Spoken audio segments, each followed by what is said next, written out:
Hello everyone, আমি তানিশা শ্যামনগর থেকে একটা ছোট্ট হোম বেকারি রান করি। আগের ভিডিওতে বলেইছিলাম নেক্সট ভিডিওটা একটা কিউট জামাই ষষ্ঠী থিমের কেক হবে।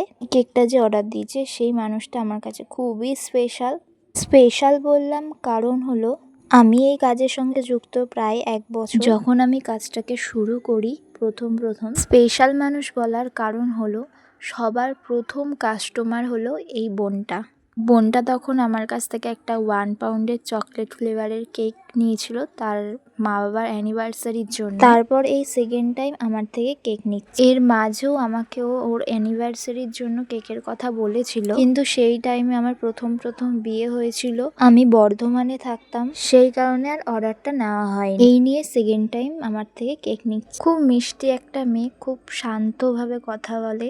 জামাই ষষ্ঠী উপলক্ষেও আমার থেকে এই কেকটা নিয়েছে।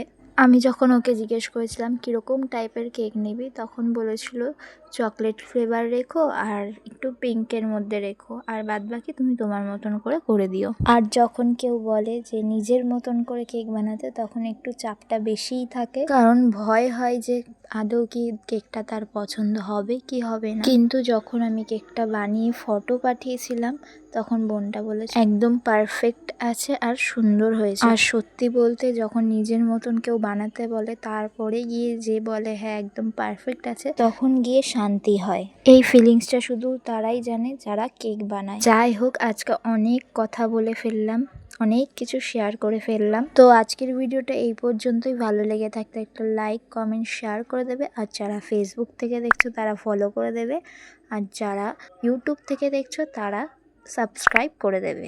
দেখা হচ্ছে আবার নতুন কোনো ভিডিও নিয়ে।